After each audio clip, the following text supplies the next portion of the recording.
ആഗോള സമുദ്രചരക്ക് ഗതാഗതത്തിന്റെ സിരയായ പശ്ചിമേഷ്യൻ കടലിടുക്കുകളിൽ അസ്ഥിരത പടരുമ്പോൾ ഭാരതത്തിന്റെ തെക്കേയറ്റത്തുള്ള വിഴിഞ്ഞം അന്താരാഷ്ട്ര തുറമുഖം ലോകത്തിനു മുന്നിൽ ഒരു പുതിയ രക്ഷാകവാടമായി മാറുകയാണ്. ഹോർമൂസ് കടലിടുക്കിലെ സുരക്ഷാ ഭീഷണികളും കപ്പലുകൾക്ക് നേരെയുള്ള ആക്രമണവും ആഗോള ഷിപ്പിംഗ് ഭീമന്മാരെ തങ്ങളുടെ സുരക്ഷാ താവളങ്ങളെക്കുറിച്ച് പുനർചിന്തനം നടത്താൻ പ്രേരിപ്പിക്കുന്നു. ഈ നിർണായക ഭൗമരാഷ്ട്രീയ മാറ്റങ്ങൾക്കിടയിലാണ് വിഴിഞ്ഞം ഒരു ആഗോള അനിവാര്യതയായി മാറുന്നതെന്ന് ശശി തരൂർ എം പി ചൂണ്ടിക്കാട്ടുന്നു. പശ്ചിമേഷ്യയിലെ സംഘർഷങ്ങൾ കാരണം ചരക്ക് നീക്കത്തിലുണ്ടായ തടസ്സങ്ങൾ അന്താരാഷ്ട്ര വിപണിയെയും എണ്ണ വിതരണത്തെയും പ്രതിസന്ധിയിലാക്കിയിട്ടുണ്ട്. അന്താരാഷ്ട്ര കപ്പൽ പാതയോട് ഏറ്റവും അടുത്തു നിൽക്കുന്ന ഭൗമശാസ്ത്രപരമായ സ്ഥാനം വിഴിഞ്ഞത്തെ മറ്റു തുറമുഖങ്ങളെക്കാൾ മുൻപന്തിയിലെത്തിക്കുന്നു. സുരക്ഷിതമായൊരു ട്രാൻസ്ഷിപ്മെന്റ് ഹബ് എന്ന നിലയിൽ ലോകരാജ്യങ്ങൾ ഇപ്പോൾ വിഴിഞ്ഞത്തെ നോക്കിക്കാണുന്നു. വിഴിഞ്ഞം ഇപ്പോൾ കേരളത്തിന്റെയോ ഇന്ത്യയുടെയോ മാത്രം പദ്ധതിയല്ല, മറിച്ച് അന്താരാഷ്ട്ര സമുദ്ര സുരക്ഷയ്ക്കും സുഗമമായ വ്യാപാരത്തിനും അത്യാവശ്യമായൊരു ഘടകമായി മാറിയിരിക്കുന്നു. നിലവിൽ 100ഓളം കപ്പലുകൾ വിഴിഞ്ഞത്ത് പ്രവേശനത്തിനായി കാത്തു നിൽക്കുന്നത് ഈ തുറമുഖത്തിന് ലഭിച്ച ആഗോള സ്വീകാര്യതയുടെ വ്യക്തമായ തെളിവാണ്.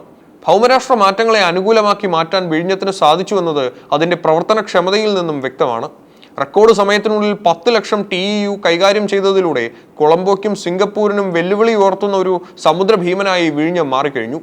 ലോകത്തിന്റെ എണ്ണ വിതരണത്തിന്റെ ഏകദേശം 20% കടന്നുപോകുന്ന അതീവ പ്രാധാന്യമുള്ള പാതയാണ് ഹോർമൂസ് കടലിടുക്ക്.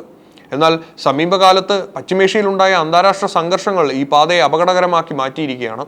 ഈ സാഹചര്യത്തിൽ ആഗോള ഷിപ്പിംഗ് കമ്പനികൾ തങ്ങളുടെ ചരക്ക് നീക്കത്തിനായി കൂടുതൽ സുരക്ഷിതവും കാര്യക്ഷമവുമായ പുതിയ താവളങ്ങൾ തേടുന്നു. ഇവിടെയാണ് വിഴിഞ്ഞം അന്താരാഷ്ട്ര തുറമുഖം ഒരു ആഗോള അനിവാര്യതയായി മാറുന്നത്. ഹോർമൂസ് കടലിടുക്കിൽ കപ്പലുകൾക്ക് നേരെയുണ്ടാകുന്ന നിരന്തരമായ ആക്രമണങ്ങൾ ഇൻഷുറൻസ് തുക വർദ്ധിക്കാനും ചരക്ക് നീക്കം വൈകാനും കാരണമാകുന്നുണ്ട്.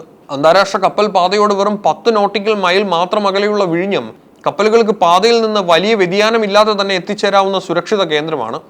ഹോർമൂസിലെ അസ്ഥിരത ഒഴിവാക്കാൻ ആഗ്രഹിക്കുന്ന കമ്പനികൾക്ക് വിശ്വസനീയമായൊരു താവളമായി വിഴിഞ്ഞം മാറിക്കഴിഞ്ഞുവെന്ന് ശശി തരൂർ എം പി ചൂണ്ടിക്കാണിക്കുന്നു. തുറമുഖം പൂർണ്ണസജ്ജമാകുന്നതിന് മുൻപേ തന്നെ ലോകമെമ്പാടുമുള്ള ഷിപ്പിംഗ് ലൈനുകൾ വിഴിഞ്ഞത്തെ തങ്ങളുടെ പ്ലാനുകളിൽ ഉൾപ്പെടുത്തി കഴിഞ്ഞിരുന്നു.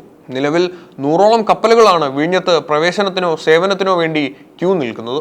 പശ്ചിമേഷ്യയിലെ പ്രതിസന്ധി വിഴിഞ്ഞത്തിന് എത്രത്തോളം വലിയ അവസരമാണ് നൽകുന്നതെന്ന് ഈ കണക്കുകൾ വ്യക്തമാക്കുന്നു.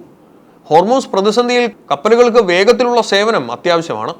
18 മീറ്റർ മുതൽ 20 മീറ്റർ വരെയുള്ള സ്വാഭാവിക ആഴമുള്ള വിഴിഞ്ഞത്ത് ലോകത്തിലെ ഏറ്റവും വലിയ മദർഷിപ്പുകൾക്ക് അനായാസം അടുക്കാൻ സാധിക്കും.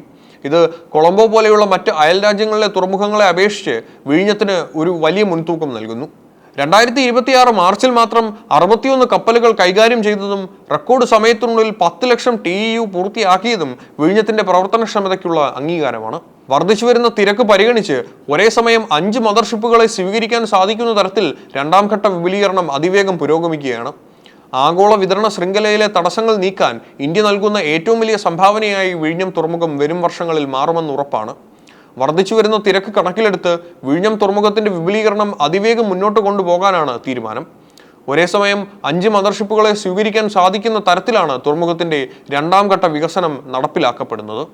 ഇത് പൂർത്തിയാകുന്നതോടെ ലോകത്തിലെ തന്നെ ഏറ്റവും വലിയ 10 ട്രാൻസ്ഷിപ്മെന്റ് ഹബ്ബുകളിൽ ഒന്നായി വിഴിഞ്ഞം മാറും. തുടക്കത്തിൽ പദ്ധതിക്കെതിരെ ഉയർന്ന വിമർശനങ്ങളെയും സാങ്കേതിക തടസ്സങ്ങളെയും വിഴിഞ്ഞം അതിന്റെ പ്രകടനം കൊണ്ട് അതിജീവിച്ചു. സിംഗപ്പൂർ, കൊളംബോ എന്നീ തുറമുഖങ്ങളോട് മത്സരിക്കാൻ വിഴിഞ്ഞത്തിന് സാധിക്കില്ലെന്ന് പറഞ്ഞവർക്കുള്ള മറുപടിയാണ് ഇപ്പോൾ തുറമുഖത്ത് കാത്തു നിൽക്കുന്ന 100ഓളം കപ്പലുകളെന്ന് തരൂർ ഓർമ്മിപ്പിച്ചു. പതിറ്റാണ്ടുകൾ നീണ്ട കാത്തിരിപ്പിനും കഠിനമായ വെല്ലുവിളികൾക്കും ഒടുവിൽ വിഴിഞ്ഞം ഒരു യാഥാർത്ഥ്യമാകുമ്പോൾ അത് കേരളത്തിന്റെയോ ഇന്ത്യയുടെയോ മാത്രം വളർച്ചയല്ല അടയാളപ്പെടുത്തുന്നത്, മറിച്ച് ലോകത്തിലെ ഏറ്റവും വലിയ ട്രാൻസ്ഷിപ്മെന്റ് ഹബ്ബുകളിൽ ഒന്നായി വിഴിഞ്ഞം മാറുന്ന ചരിത്ര നിമിഷത്തിനാണ് നാം സാക്ഷ്യം വഹിക്കുന്നത്.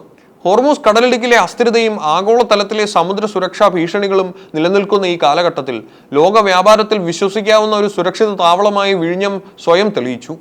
സിംഗപ്പൂർ, കൊളംബോ, ദുബായ് എന്നീ ലോകോത്തര തുറമുഖങ്ങളോട് കിടപിടിക്കുന്ന അടിസ്ഥാന സൗകര്യങ്ങളാണ് വിഴിഞ്ഞത്തെ ശ്രദ്ധേയമാക്കുന്നത്. അന്താരാഷ്ട്ര കപ്പൽ പാതയോടുള്ള സാമീപ്യവും 20 മീറ്ററോളം വരുന്ന സ്വാഭാവിക ആഴവും വഴി ലോകത്തിലെ ഏറ്റവും വലിയ മദർഷിപ്പുകൾക്ക് വിഴിഞ്ഞം ഒരു സ്വാഭാവിക കേന്ദ്രമായി മാറുന്നു. സിംഗപ്പൂരിന്റെയും കൊളംബോയുടെയും കുത്തകയായിരുന്ന പല റൂട്ടുകളും ഇപ്പോൾ വിഴിഞ്ഞം വഴി തിരിച്ചുവിടപ്പെടുന്നു. ഇത് വലിയൊരു നേട്ടം തന്നെയാണ്. തുറമുഖം പൂർണ്ണതോതിൽ പ്രവർത്തന സജ്ജമാകുന്നതോടെ കേരളത്തിലെ സമ്പദ് വ്യവസ്ഥയിൽ വൻ മാറ്റങ്ങൾ സംഭവിക്കും. 10,000-കണക്കിന് നേരിട്ടും അല്ലാതെയുമുള്ള തൊഴിലവസരങ്ങൾ സൃഷ്ടിക്കപ്പെടും. തുറമുഖത്തിന് അനുബന്ധമായി ലോജിസ്റ്റിക് പാർക്കുകളും വ്യവസായ കേന്ദ്രങ്ങളും വികസിക്കുന്നത് ദക്ഷിണേന്ത്യയുടെ മൊത്തത്തിലുള്ള വ്യാവസായിക വളർച്ചയ്ക്ക് വേഗത കൂട്ടും. ഭാരതത്തിന് ലഭിക്കേണ്ട വിദേശ നാണ്യം കൊളംബോയിലേക്കും മറ്റും ചോരുന്നത് തടയാൻ വിഴിഞ്ഞത്തിന് സാധിക്കും. സാഗർമാല പദ്ധതിയുടെ ഭാഗമായി ഇന്ത്യ ലക്ഷ്യമിടുന്ന സമുദ്ര വ്യാപാര വിപ്ലവത്തിന് വിഴിഞ്ഞം ഒരു ചുക്കാൻ പിടിക്കുന്നു. റെക്കോർഡ് സമയത്തിനുള്ളിൽ 10 ലക്ഷം TEU എന്ന ലക്ഷ്യം കൈവരിച്ചത് വിഴിഞ്ഞത്തിന്റെ ആഗോള വിശ്വാസ്യതയുടെ അടയാളമാണ്.